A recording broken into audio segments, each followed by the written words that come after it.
Aizen, Ichigo at Renji, magsasanib puwersa na upang matalo si Yhwach. Ang i-recap nga natin ngayon ay Bleach Chapter 683. Last chapter nga ay nasaksihan natin ang pagdating ni Yhwach sa Soul Society upang wasakin ito, ngunit sinalubong siya ni Aizen upang pigilan ito sa kanyang binabalak. Ipinakita din na nagawang agad na sumunod ni Ichigo sa Soul Society upang muling makaharap si Yhwach matapos ayusin ni Sekishima ang kanyang nasirang Zanpakuto. Ngunit bago pa man niya muling magamit ang kanyang Zanpakuto ay nagawa itong muling sirain ni Yhwach. Bago tayo magsimula ay huwag mong kalimutang mag-follow sa ating Facebook page at mag-subscribe sa ating YouTube channel. Maraming salamat sa pag-share at pag-like sa ating mga videos. Ano pang hinihintay natin? Nagsimula ang chapter nang ipinakita na nagpakawala ng napakalakas na black energy si Yhwach na naging dahilan upang masira ang malaking parte ng Sokyoku Hill. Pagkatapos ay ipinakita naman si Ichigo na nagawa pa ring makatayo matapos ang ginawang pag-atakeng iyon ni Yhwach. Sinabi naman ni Yhwach na hindi niya maatim na tignan ang itsura ni Ichigo dahil tila ba malapit nang bumigay ang katawan nito. Pagkatapos ay tinanong niya kung bakit hindi nito hiniling kay Orihime na gamutin muna ang kanyang mga sugat bago siya nagdesisyon na sumunod sa Soul Society. O baka naman iniisip ni Ichigo na maaring hindi siya umabot kung mauubos ang oras niya sa pagpapagaling sa kanya ni Orihime. Ngunit sinabi ni Yhwach na nagkakamali siya sa iniisip niya sapagkat ano pa man ang desisyon na piliin niya ay wala siyang magagawa upang mapigilan si Yhwach sa binabalak nito. Bigla namang umatake si Renji kaya nasabi ni Yhwach na ang mga salitang sinabi niya ay hindi lamang para kay Ichigo ngunit para sa kanilang dalawa. Hindi naman nagpapigil si Renji at inactivate nito ang kanyang Bankai, ngunit ipinakita na agad naman itong napigilan ni Yhwach nang biglang nahiwa ang braso ni Renji. Hindi naman makapaniwala si Renji sa bilis ng pangyayari.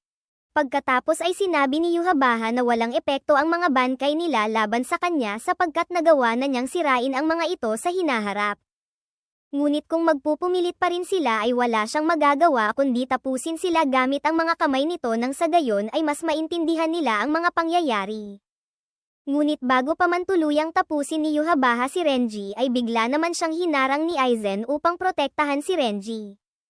Hinamak ni Yhwach si Aizen nang makita na nakikipagtulungan ito sa kanila at sinabing hindi ito makapaniwala sapagkat gawain lamang iyon ng mga mahihinang nilalang na ang pagkakaalam ni Yhwach ay sobrang kinamumuhian ni Aizen.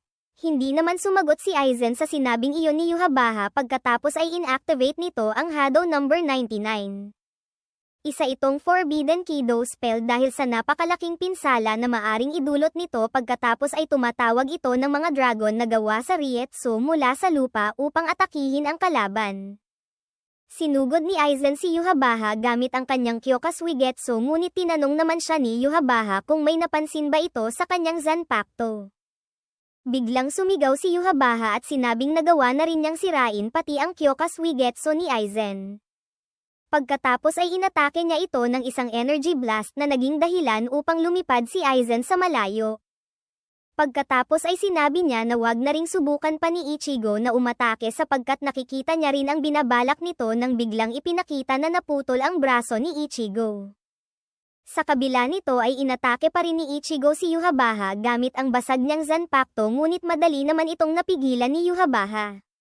Sinabi ni Yhwach na malamang ay dismayado si Ichigo. Sapagkat malamang ay inakala nito na may pag-asa silang manalo kung makikipagtulungan sila kay Aizen. Ngunit hindi nito inasahan na pati ang kapangyarihan ng Kyoka-Suigetsu ni Aizen ay walang magagawa laban sa kanya. Muling sinabi ni Yhwach na nagawa niyang makita ang lahat ng iyon pagkatapos ay ipinakita na tuluyang nasira ang Zanpakuto ni Ichigo.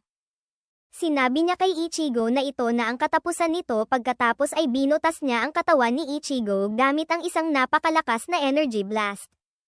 Nagpaalam siya kay Ichigo at sinabing natuwa ito sa kanilang laban. Bilang pasasalamat ay hahayaan niya itong mamatay kasama ng Soul Society. Nang biglang ipinakita na ang nagawa palang masugatan ni Yhwach ay si Aizen at hindi si Ichigo. Pagkatapos ay nireveal nga na ang Renji at Ichigo na unang nakalaban ni Yhwach pagdating nito sa Soul Society ay isa lamang ilusyon na ginawa ni Aizen gamit ang kapangyarihan ng kanyang Kyoka Suigetsu. Nang biglang dumating ang tunay na Ichigo at sinaksak si Yhwach mula sa likod.